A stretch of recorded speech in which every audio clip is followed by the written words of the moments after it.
სპირალურ გალაქტიკა და ქვეკლასები. ეს ნოლი ტიპის გალაქტიკა. ამ ტიპის გალაქტიკებს ორმაგი ფორმა აქვთ. თითქოს ისინი გარდამავალ პერიოდში იმყოფებიან. აქვთ გამოკვეთილი სპირალური შტოები. თუმცა მათი ცენტრი ანათებს და ისე იქცევა. თითქოს ეს არა სპირალური, არამედ ელიფსური გალაქტიკაა. ეს A ტიპის გალაქტიკა. ამ სახის გალაქტიკებს გამოკვეთილი რადიოაქტიური ცენტრი ახასიათებთ. უმრავლესობას ხიდიც გააჩნია და მკვეთრად ამობურცული ცენტრალური არეც. თუმცა არიან გამონაკლისებიც. მათ შემთხვევაში მრავალი სპირალური შტოს მაგივრად გვაქვს ერთი მრავალშრიანი შტო. ეს B ტიპის გალაქტიკა. ამ ტიპის სპირალური გალაქტიკები გამოირჩევიან ნაკლებად აქტიური ცენტრით და ახასიათებთ დისკის სიბრტყის მიმართ გაბნეული ვარსკვლავთშორისი ნივთიერებები. ეს B ტიპის სპირალურ გალაქტიკებს ცენტრიდან მკვეთრად გამოხატული ხიდები ახასიათებთ, რომელიც შემდგომში ტოტებით გრძელდება. მაგალითად გალაქტიკა NGC 1300. ეს C ტიპის გალაქტიკა.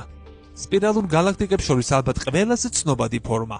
ამ გალაქტიკებს მრავალი შტო ახასიათებთ, რომელზეც ვარსკვლავთა კლასტერები და ვარსკვლავთშორისი ნისლეულობა არეულადაა განთავსებული. მაგალითად გალაქტიკა M51, სადაც პატარა ცენტრალური გული და ორი გიგანტური ტოტი გვაქვს მიმართული ღრმა კოსმოსისკენ. ირმის ნახტომის სამეზობლო. ირმის ნახტომი ადგილობრივი დაჯგუფების გალაქტიკათა კლასტერში მდებარეობს, რომელიც თავის მხრივ ქალწულის თანავარსკვლავედის უკიდურეს კიდეშია მოთავსებული. ირმის ნახტომის ყველაზე დიდი მეზობელია ანდრომედას გალაქტიკა. ყველაზე ახლოს კი მაგელანის დიდი და მცირე ღრუბლები იმყოფებიან. ადგილობრივ დაჯგუფებასაც ყავს თავისი სამეზობლო. უახლოესებია M81 და მოქანდაკის კლასტერი. ეს დაჯგუფებები საკმაოდ მომცროა ჩვენს კლასტერთან შედარებით და დაახლოებით 15 მილიონი სინათლის წლის დაშორებით მდებარეობენ. კლასტერის ტიპები.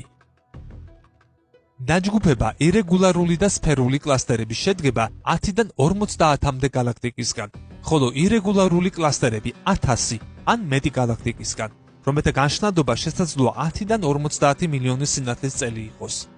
სფერული გროვები კი გიგანტურ ერთობას წარმოადგენენ, სადაც თამოყრილი შეიძლება იყოს 10,000 გალაქტიკა, ან მეტი და მათი განშნადობა შეიძლება 50 მილიონ სინათლის წელსაც აჭარბებდეს. გალაქტიკათა გაერთიანებები შემდგომში ქმნიან სუპერკლასტერებს, რომლებიც ერთმანეთთან ურთიერთქმედებენ. არ დაიზარო, გამოიწერე ჩვენი YouTube არხი და გვიჭირე მხარი.